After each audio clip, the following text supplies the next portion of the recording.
Storm very closely with all the latest models, but we're also checking in with the folks at the National Hurricane Center.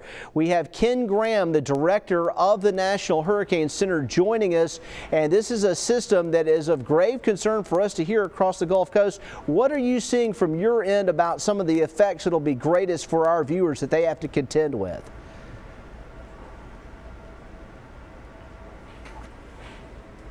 Yeah, Jason, I always worry about these slow storms. Anytime you get these slow storms, it's just worrisome because it just compounds the time that you can push the storm surge in. It compounds the time that you can get this heavy rainfall. That's always such an issue. But you were talking about the storm surge.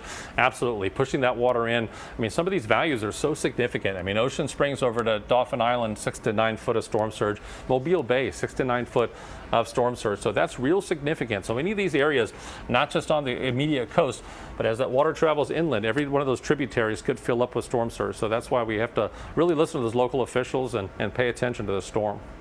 Yeah, so right now you're talking about a potential storm surge for Mobile Bay area, 6 to 9 feet.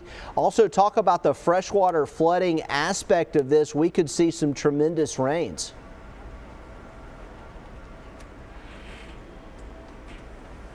Yeah, you really can. I mean, you look at some of these values. I mean, it's so dependent. I mean, the gradient on the left side is just incredible. Just a short drive. I mean, I was just noticing it before. A short drive from Lake Pontchartrain in Louisiana over to Jackson County, Mississippi. You go from 1 to 2 inches of rain to these areas of 15 to 20. Just a really sharp gradient. But for Mobile, right now with this track, this forecast, you can see some areas with 15 to 20 inches of rain, but not just on the coast. Even as these storms, these rain bands in the center of the storm moves north, you can see values of 10 to 15, getting 6 to 10 inches of rain throughout all sorts of portions of central Alabama here. Talk a little bit about the variability of the steering flow with this one. A lot of different factors going into what may steer this thing one way or another. That's really a good reason why folks shouldn't hone right in on the center line of the current track in the forecast.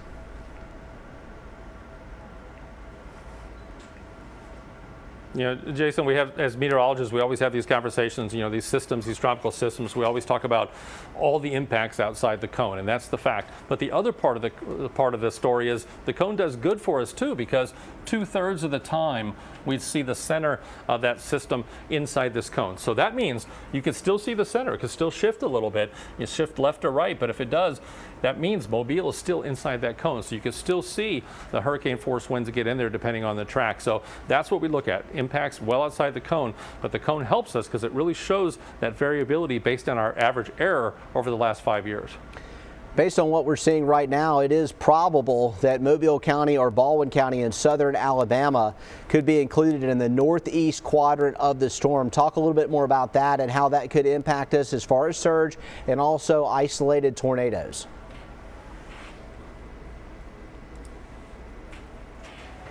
Yeah, absolutely. You start looking at this is our probability of getting hurricane force winds, and you can see, I mean, the center core, we see the highest values, but anything in red and orange, and you start looking at a Mobile here, I mean, you got a good probability of still getting those hurricane force winds. I mean, just switching back to the track, again, it's not just about that center point. Look at the tropical storm force winds. I mean, well over 100 miles outside of the center, and the hurricane force winds, it's not just that point. It's not just a point. It's a large area. So even if the system is right on the forecast, you can still see part of the eye wall there getting really close to Alabama. So if you get a little teeny shift, that can bring the core winds right in there. So we have to be prepared for the heavy rain, got to be prepared for the storm surge, and also the possibility of hurricane force winds.